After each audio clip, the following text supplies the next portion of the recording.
जय हिंद दोस्तों, स्वागत है आपका फोकस सिविल सर्विसेज में। मेरा नाम है अभिषेक भारती।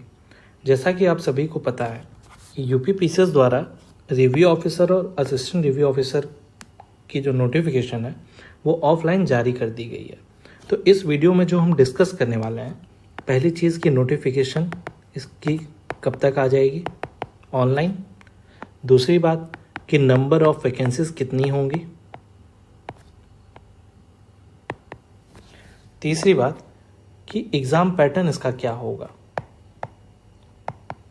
और जो चौथी जो सबसे महत्वपूर्ण और इम्पॉर्टेंट बात है, हम सिलेबस के बारे में डिस्कस करेंगे। और सिलेबस हमें ऐसा डिस्कस नहीं करना है कि जो नॉर्मली लोग बता देते हैं कि हिस्ट्री पढ़ लो, ज्योग्राफी कर लो, ठीक है, बल्कि हम इनके सब टॉपिक्स को अच्छे से समझेंगे कि जो कि हमारे एग्ज़ाम पॉइंट ऑफ व्यू से काफ़ी इम्पॉर्टेंट होंगे। आप इस वीडियो में सिर्फ 10 मिनट बने रहिए। मैं इस बात की गारंटी देता हूँ कि आपके सारे जितने भी डाउट्स होंगे वो सारे क्लियर हो जाएंगे। ओके, चलिए आगे डिस्कस करते हैं। इन चीज़ों को डिस्कस करने से पहले मैं आपको थोड़ा सा फोकस सिविल सर्विसेज के बारे में बता देना चाहता हूँ कि जैसा कि हमारा ये चैनल है वो बिलीव करता है क्वालिटी कंटेंट पे। तो क्वालिटी कंटेंट का मतलब ये है कि जो भी बेसिक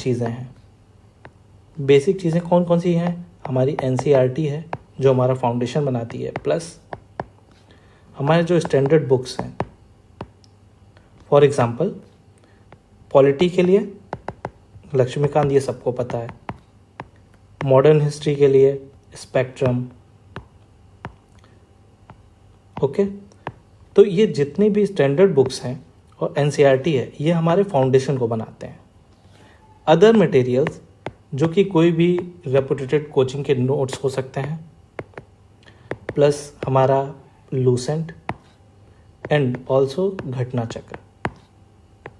जब इन बुक्स को हम एडअप करेंगे अपने कंटेंट में तो एक हमारा कॉम्प्रिहेंसिव क्वालिटी कंटेंट बन जाता है। ठीक, दूसरी जो सबसे इम्पॉर्टेंट चीज़ है वो हम फोकस करते हैं एग्ज़ाम ओरिएंटेड होने में। ठीक, मान लीजिए यूपीएससी है, यूपीपीसीएस है। ठीक, सिलेबस तो दोनों के लगभग सेम ही है जीएस के, पर यहाँ पर जो सबसे बड़ी दोनों में डिफरेंस आता है वो ये आता है कि दोनों का पेपर में जो क्वेश्चंस आने हैं वो डिफरेंट होता है। डिफरेंट कैसे? यूपीएससी जो है वो कॉन्सेप्चुअल चीज़ों पे फोकस करती है और यूपीपीसीएस कॉन्सेप्चुअल को थोड़ा कम कह सकते हैं कि कॉन्सेप्चुअल और फैक्चुअल तो दोनों में ही आते हैं, लेकिन रेशियो का फ़र्क होता है।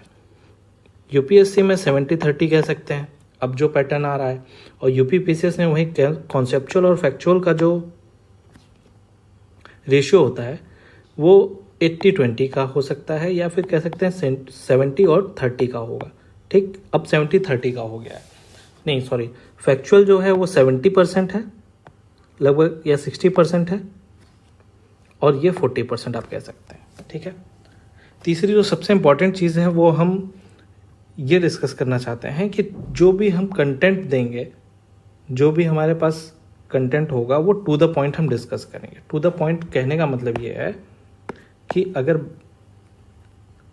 अगर मान लीजिए कोई भी टॉपिक है हमारा, इंडस वैली सिविलाइजेशन हम अगर डिस्कस करने जा रहे हैं, तो उसके सोशियो कल्चरल, पॉलिटिकल, इकोनॉमिकल, इन सारे एस्पेक्ट को हम देखेंगे। जब इन सारे एस्पेक्ट को देखते हैं तो चीज़ें जो है टू द पॉइंट हमें समझ में आती हैं, एक ब्रॉड पर्सपेक्टिव हमें समझ में आता है उस टॉपिक से। तो जो भी अगर इसमें हम फैक्चुअल चीज़ों को पढ़ेंगे तो उसे हम को रिलेट कर सकते हैं। जब हम को रिलेट करते हैं तो हमें याद रखने में, क्योंकि जो जीएस का सिलेबस है वो काफ़ी वास्ट है, तो आप कैसे सारे एक फैक्ट को आप याद रख सकते हैं, कैसे याद रखेंगे? जब तक कोरिलेशन नहीं होगा टॉपिक का एक से दूसरे का, तब तक वो चीज़ें हमें समझ में नहीं आएंगी। और जो चौथी सबसे इम्पॉर्टेंट चीज़ मुझे लगती है कि किसी भी टॉपिक को सिंप्लीफाई जितना हम करेंगे उतना ही हमारे लिए आसान हो जाता है उन चीज़ों को याद रखना। और जो पांचवी बात है ये है ऑर्गेनाइज शेड्यूल। ये ऑर्गेनाइज शेड्यूल ये रहेगा हमारा कि मैं स्टार्ट करने वाला हूँ 90 डेज प्रोग्राम, ठीक है, ROARO के लिए and also for UPPCS upper subordinate के लिए, जो कि आपका 2024 में एग्ज़ाम होने वाला है, ठीक है। इसमें जो भी वीडियोस होंगे वो आपके फ्री होंगे, ओके। अब मैं आपको अपने बारे में कुछ बता देता हूँ। मेरा नाम है अभिषेक भारती और मैंने बीटेक किया हुआ है और फैकल्टी ऑफ लॉ से दिल्ली यूनिवर्सिटी से मैं LLB कर रहा हूँ, ठीक है। मुझे 4 साल से ज़्यादा का एक्सपीरियंस है टीचिंग में, मेंटरिंग में, और मैंने रिनाउंड कोचिंग में UPSC और UPPCS के लिए पेपर को इवेल्युएट भी किया है, ठीक। दूसरी बात कि मैंने RRB LP 2018 में सेलेक्टेड हूँ, NTPC 2019-20 में भी सेलेक्टेड हूँ, लोअर PCS का मेंस मैंने दिया हुआ है और UPSSC PAT में मेरे 99 परसेंटाइल रहे हैं, ठीक है। आइए आगे अब देख लेते हैं कि जो ROARO द्वारा सिलेबस दिया गया है, प्रस्तावित है, वो क्या है। देखिए, आइए इससे पहले हम एग्ज़ाम पैटर्न के बारे में समझ लेते हैं। एग्ज़ाम पैटर्न जो हमारा है वो 2 पेपर में डिवाइडेड है, जो कि 1 दिन में लिया जाना है, ठीक। 2 शिफ्ट में होगा। पेपर 1 जो कि GS है 140 मार्क्स के, 140 मार्क्स का आपका पेपर 1 होगा। दूसरा होगा पेपर 2 जो कि हिंदी होगा, हिंदी में आपका 60 मार्क्स का होगा, ठीक। तो जो पेपर 1 GS है उसमें आपको क्या क्या पढ़ना है, जो कि जनरलाइज टॉपिक्स हैं। ये सबको पता है, जनरल साइंस पढ़ना है, हिस्ट्री पढ़ना है, इंडियन नेशनल मूवमेंट पढ़ना है, जो कि मॉडर्न हिस्ट्री का फोकस टॉपिक है। ये पॉलिटी पढ़ना है, इंडियन इकोनॉमी एंड कल्चर पढ़ना है, एग्रीकल्चर, कॉमर्स और ट्रेड पे फोकस करना है। यहाँ से भी क्वेश्चन ठीक ठाक बन जाते हैं ROARO में। और पॉपुलेशन, इकोलॉजी एंड अर्बनाइजेशन को पढ़ना है। World geography and natural resources of India को पढ़ना है, ठीक। करंट अफेयर्स पढ़ना है, जनरल इंटेलिजेंसिया पढ़ना है, जिसमें आपका रीजनिंग आ जाता है प्लस क्वांट आ जाता है और UP स्पेशल आ जाता है, ठीक है। अब जो पेपर 2 है वो 60 मार्क्स का होगा, जो कि हिंदी का होगा। हिंदी में आपके 6 चैप्टर होंगे और 6 चैप्टर से आपके हर एक चैप्टर से, प्रत्येक चैप्टर से 10 क्वेश्चंस होंगे और 10 मार्क्स के होंगे। तो जो पहला चैप्टर है वो है विलोम शब्द, दूसरा वाक्य एवं वर्तनी शुद्ध, तीसरा अनेक शब्दों के एक शब्द, चौथा तत्सम एवं तद्भव शब्द, पांचवा विशेष और विशेषण, छठा पर्यायवाची शब्द, ठीक। ये तो रहा जनरलाइज्ड टॉपिक्स जो कि आपको ROARO द्वारा दिया जाएगा, ठीक। अब आगे जो सबसे इम्पॉर्टेंट चीज़ है जो हमें डिस्कस करना है वो है सिलेबस के माइक्रो टॉपिक्स को समझना है हमें, ठीक है। और माइक्रो टॉपिक्स को समझना इसलिए है क्योंकि अगर मैं फॉर एग्जांपल एक चीज़ लेता हूँ कि ये आपकी मान लीजिए डेस्टिनेशन है, आपको कहीं पहुँचना है, ठीक। डेस्टिनेशन यानी ROARO आपका एग्ज़ाम निकालना आपका डेस्टिनेशन है, ठीक। आपको कोई रास्ता अपनाना होगा। वो रास्ता आपका क्या होगा, यानी जो रोड होगा, जिस रोड पे आप चलेंगे वो आपका होगा सिलेबस, ठीक है, वो होगा सिलेबस। पर इस सिलेबस को भी आप, ये तो सिलेबस नॉर्मली आपका मेंशन किया गया है कि ये चीज़ें को, इन चीज़ों को हिस्ट्री हो गया, ज्योग्राफी हो गया, पॉलिटी, इकोनॉमी, इन्वायरमेंट को कवर करना है, साइंस को कवर करना है। लेकिन ये हम कैसे जान पाएंगे कि किस टॉपिक से किस तरीके के क्वेश्चंस आएंगे, तो वो हम कैसे समझ पाएंगे, PYQ से। तो PYQ आपका क्या हो गया, कंपास हो गया, ठीक। ये आपको बताएगा कि आपको डेस्टिनेशन पे आप सही चल रहे हैं कि नहीं चल रहे हैं, ठीक है। और जो सबसे इंपॉर्टेंट चीज़ है वो होती है इन चीज़ों को कवर करने के लिए स्टैमिना, ठीक है। तो स्टैमिना आपका कैसे डिफाइन होगा, स्टैमिना आप जो बिल्डअप कर पाएंगे वो दो तरीके से कर पाएंगे। पहली चीज़ है रिवीजन और दूसरी जो सबसे इंपॉर्टेंट चीज़ है वो है मॉक टेस्ट लगाना। सबसे खास बात अगर मैं कहूँ कि इस कॉम्पिटिटिव एग्जामिनेशन के दौर में वो है 50% पढ़ना और 50% मॉक्स लगाना। अगर आप सिर्फ पढ़ रहे हैं 100% मान लिया आपने सिर्फ स्टडी में दिया तो चांसेस आपके थोड़े कम हो जाते हैं, ठीक है। और मेरा जो पर्सनली मानना है, क्योंकि मैंने बहुत सारे मॉक्स लगाए हैं तब जा करके कुछ एग्ज़ाम्स में क्वालिफाई कर पाया हूँ, ठीक। रही बात किसी भी कॉम्पिटेटिव एग्ज़ाम्स में लास्ट में आपको देना क्या है, प्रीलिम्स ऑब्जेक्टिव है टोटली, और आर में तो आपको पता है प्रीलिम्स और मेंस दोनों में ही ऑब्जेक्टिव है जीएस का। बाकी हिंदी में तो आपको लेखन करना ही है, वो अलग चीज़ है। लेकिन प्रीलिम्स अगर आपको पहला प्रीलिम्स पड़ाव जो है आपका प्रीलिम्स है उसे अगर क्वालिफाई करना है तो आपको मॉक्स लगाना ही पड़ेगा। तो जितने ज़्यादा आप मॉक्स लगाएंगे उतना ही आपके लिए बेनिफिट होगा, ठीक। आइए अब आगे ये डिस्कस कर लेते हैं कि हमारे जो सब्जेक्ट्स हैं उनके कौन कौन से माइक्रो टॉपिक्स हैं जिन्हें हमें पढ़ना है। तो पहला जो सब्जेक्ट है वो है हिस्ट्री, जो कि आर के हिसाब से बहुत इम्पोर्टेंट हो जाता है, ठीक। हिस्ट्री जैसा कि सबको पता है कि ये 3 भाग में बटी है, एंशिएंट, मिडिवल, मॉडर्न। तो एंशिएंट हिस्ट्री का जो पहला चैप्टर है वो आपको पढ़ना है pre historic period. Pre historic period में आपको सोर्सेस समझना है कि हिस्ट्री के क्या क्या सोर्सेस कहाँ कहाँ से पाए गए हैं। मेसोलिथिक पीरियड को पढ़ेंगे हम, नियोलिथिक पीरियड को पढ़ेंगे, ठीक। इन चीज़ों के बारे में पढ़ना है प्री हिस्टोरिक पीरियड में। फिर हम आगे बढ़ेंगे तो इंडस वैली सिविलाइजेशन देखेंगे, जो कि लगभग हमारी 2500 साल पुरानी है, 2500 BC पुरानी है, सॉरी, ठीक। यानी कि लगभग आज से 5000 साल पुरानी सभ्यता है, उनके बारे में समझेंगे।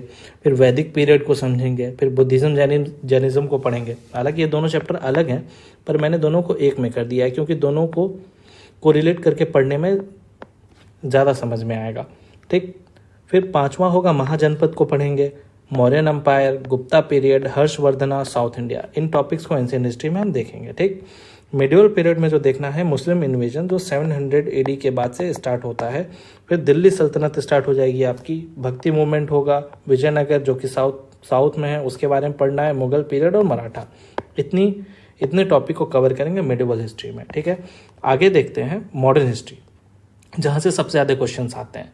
तो मॉडर्न हिस्ट्री में जो है पहला टॉपिक हमें पढ़ना advent of Europeans in India, कि यूरोपियंस का आगमन भारत में, ठीक। दूसरी चीज़ ब्रिटिश एक्सपेंशन, किस तरीके से ब्रिटिश एक्सपेंशन हुआ इंडिया में, ठीक। और 1857 जो रिवोल्ट हुआ था उससे पहले हमारा जो ब्रिटिश आए उनका एडमिनिस्ट्रेशन कैसा था। फिर जो चौथा है वो है economic policies of the British, economic policies क्या क्या रहे हैं ब्रिटिशर्स के।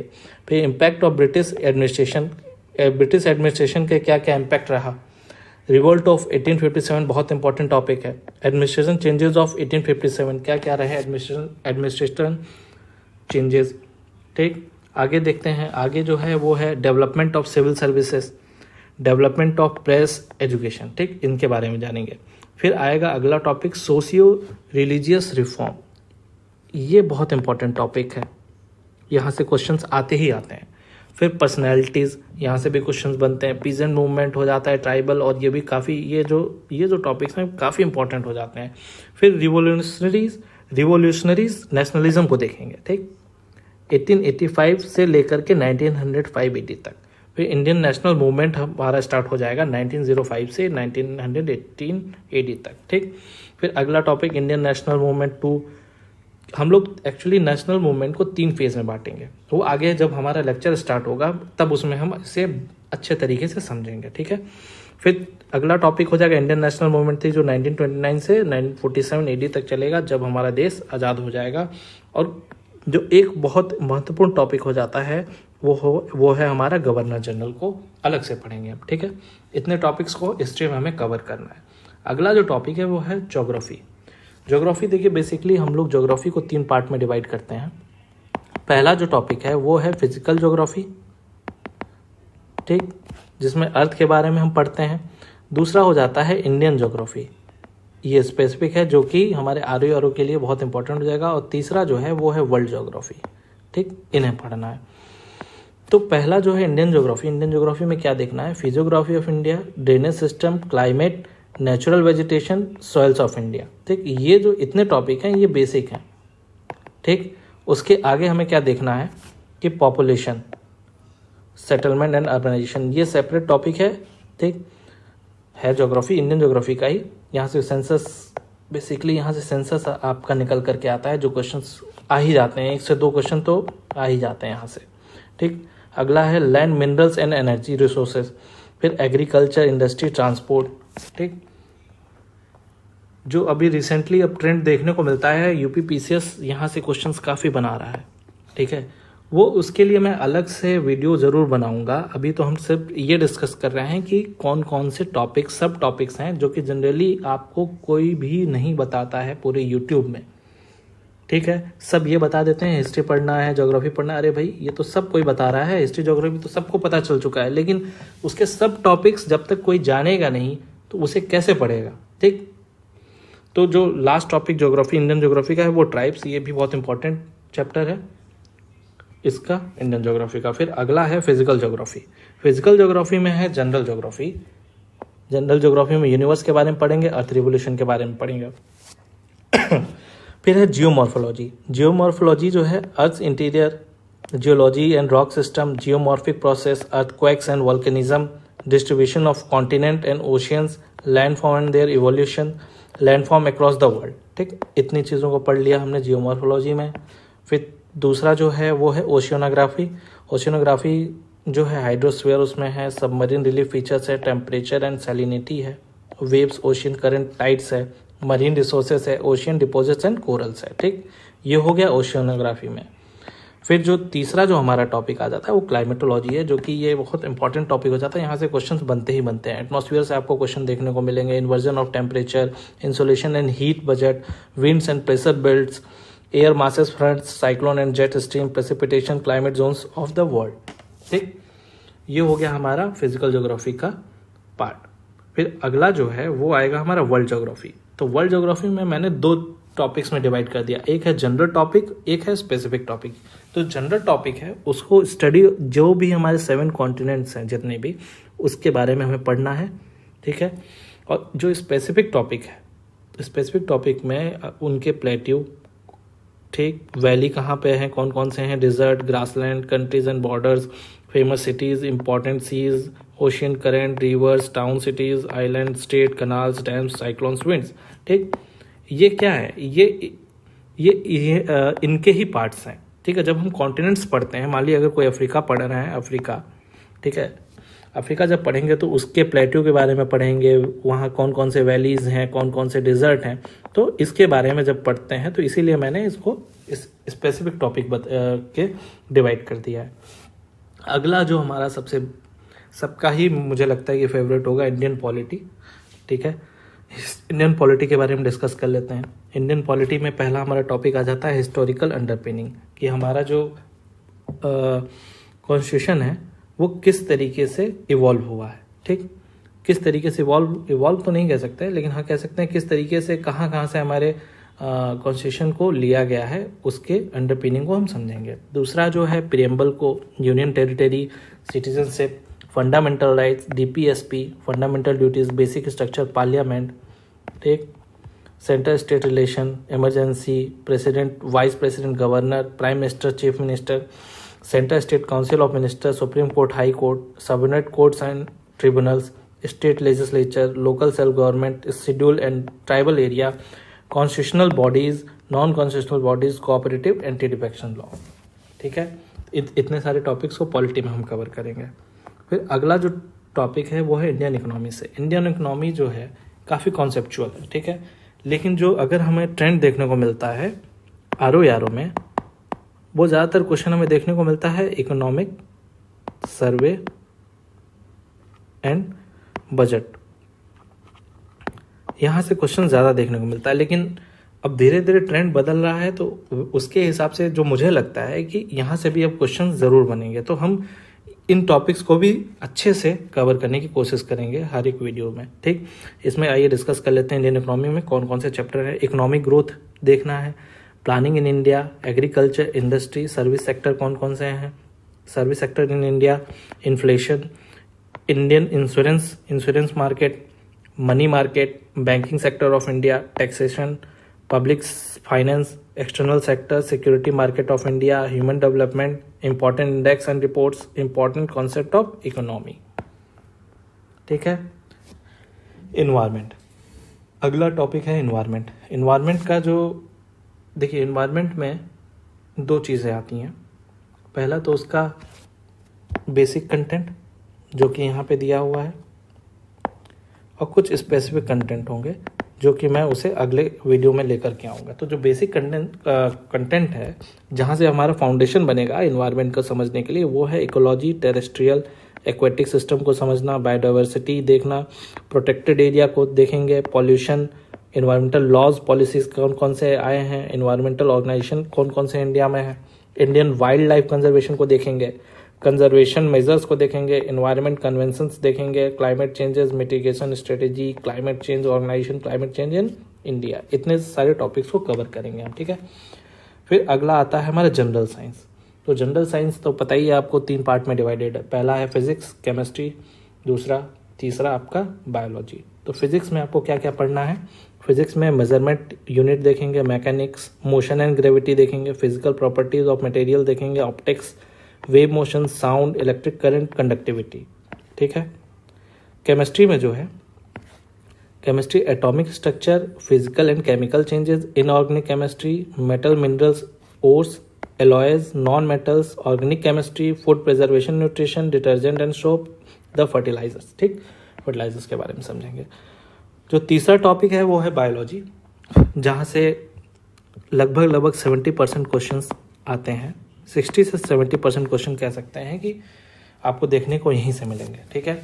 वो है evolution of life, cell, heredity, bio fertiliser, human anatomy and physiology, plant physiology को देखेंगे, डिजीज एंड ट्रीटमेंट को देखेंगे, जेनेटिक इंजीनियरिंग एंड बायोटेक्नोलॉजी को देखेंगे। ये तो यूपीएससी में ज़्यादा फेवरेट टॉपिक है, फिर भी थोड़ा बहुत इसको ज़रूर देखेंगे हम लोग, ठीक है।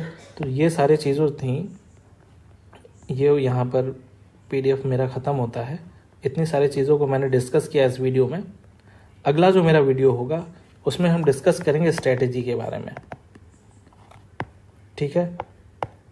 क्या बेस्ट स्ट्रैटेजी हो सकता है उसके बारे में हम लोग डिस्कस करेंगे, जो कि हमारे आरओ और एआरओ एग्ज़ाम को क्वालिफाई करने में मदद करेगा, ठीक है। Thank you.